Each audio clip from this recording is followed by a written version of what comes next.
Frankfurt airport کے قریب ایک گاؤں جس کا نام ٹرائبر تھا، وہاں کی رہائشی ایک بوڑھی عورت نے فرینکفرٹ انٹرنیشنل ایئرپورٹ کے خلاف عدالت میں کیس دائر کر دیا، جس کی وجہ عورت نے کچھ یوں بیان کی: رات کے وقت جہازوں کا شور اتنا زیادہ ہوتا ہے کہ میں رات کو سو نہیں سکتی، جس کی وجہ سے میری اکثر طبیعت خراب رہتی ہے۔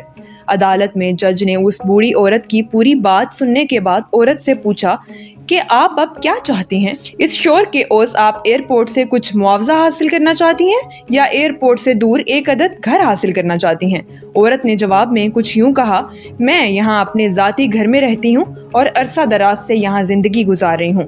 چونکہ اب میری طبیعت اس قدر شور برداشت نہیں کر سکتی، اس لیے اس مسئلے کا کوئی اور معقول حل تلاش کیا جائے۔ اور ساتھ یہ بتایا کہ نہ تو مجھے کوئی پیسوں کی ضرورت ہے اور نہ ہی میں اپنا گاؤں چھوڑ کر کہیں جانا چاہتی ہوں۔ اس بات سے اس وقت کے موجودہ حکام بھی بہت پریشان ہوئے کہ اب اس مسئلے کا کیا حل ہو سکتا ہے۔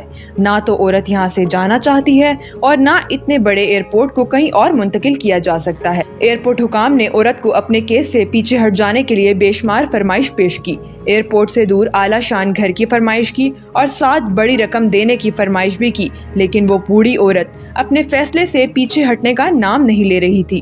آخرکار تھک کر جج نے کہا: اگر ہم آپ کی نیند کی ٹائم کو مینج کر لیں، مطلب رات کا ایک مخصوص ٹائم جب آپ سو رہی ہوں، تب ایئرپورٹ پہ کوئی فلائٹ نہیں اترے گی، کیا آپ کو یہ فیصلہ منظور ہے؟ جس سے وہ عورت مطمئن ہو گئی اور تب سے لے کر آج تک فرینکفرٹ انٹرنیشنل ایئرپورٹ پر رات 12 بجے سے لے کر صبح 5 بجے تک کوئی فلائٹس آپریٹ نہیں ہوتی۔ یہ ہے وہ عزت، وہ مقام، وہ انصاف جو جرمنی اپنے عوام کو ٹیکس پیئر لوگوں کو دیتا ہے۔ یہاں ہر انسان کے حقوق برابر ہیں اور ہر ایک کے لیے انصاف کا معیار یکساں ہے۔ کیا ہم بھی کبھی اس قسم کا مقام حاصل کر سکیں گے؟